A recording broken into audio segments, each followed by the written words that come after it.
am Yusuf Mohammed Hamid Abu Musa, 7 years old. My father is a Palestinian physician working in the radiology department at the nearby Nasser Hospital, and my mother is Egyptian Palestinian. My grandmother is from Sharqiya, Egypt, so my father was able to get Egyptian citizenship through her, and my siblings and I also obtained Egyptian citizenship.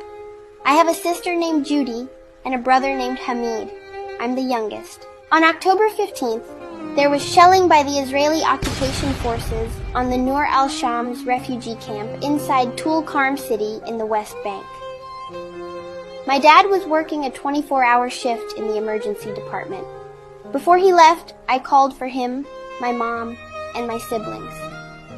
I told them I wanted a family hug, for us all to stand together and hug each other. Dad went off to work, and 2 hours later, we heard the sound of shelling.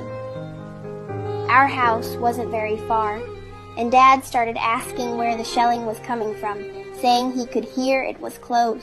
He called my mom, but she didn't answer.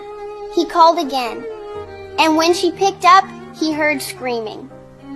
Dad lost his nerves and ran to the emergency room. As soon as he arrived, he could hear my mom's and brother Hamid's voices screaming. Dad tried to calm them and make sure they and his brother's kids were okay. Then he asked my mom, "Where is Yusuf?" She said she didn't know where I was. Dad kept asking everyone around where I was, but everyone he asked would turn their face away, avoiding answering. Then he went into the resuscitation room and saw a doctor who knew him and me. As soon as the doctor saw my dad, he didn't know what to say. Dad lost his nerves again and kept running around asking, "Where is Yusuf?" My mom had stopped too, and they were all saying, "Yusuf is 7 years old. His is a white sweet boy with curly hair." There was a photographer taking pictures of the injuries and events. He opened his camera and started showing my mom and dad the photos until my dad recognized me from my clothes in one of them. When he asked the photographer where that child was, the photographer just shook his head without answering. Then someone there said, "I was carrying him and took him to the fridge," meaning the mortuary. My dad said, "I'll go see him. Maybe it's not him."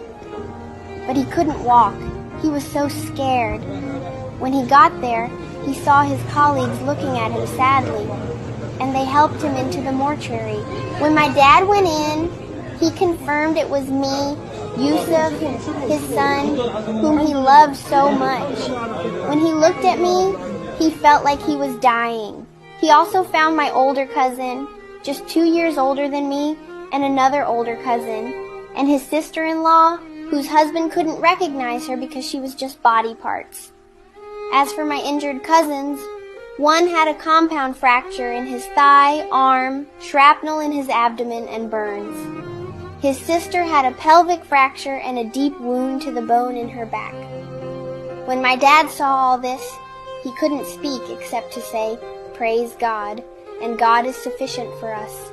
Most excellent is the protector." My dad couldn't tell my mom that I had been martyred because when he told my brother Hamid about me, he had a nervous breakdown, screaming, "I want Yusuf."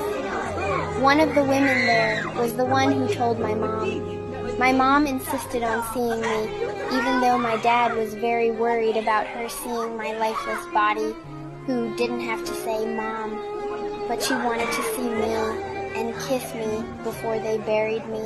My dad said he lost everything, his family, home, and life, but the biggest loss was me, Yusuf, the baby of the family. He said whenever he would leave for work, I would come hug and kiss him and be the first one to run to him when he got home.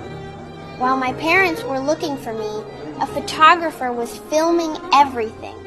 When he posted the video, the whole world grieved for me and many people cried. They said this was impossible to be just a movie that could win an Oscar because nothing in the real world could break hearts like what we're seeing. My mom and dad loved me so much. They said I was the light of the home, and now the home was extinguished, and the home was no more. They commended me to God as one of the martyrs. May God have mercy on all our martyrs, and God willing, we will be birds in paradise. God is sufficient for us. The most excellent is the protector. My heart breaks to share this brutality taking place in Gaza and ethnic cleansing across Palestine.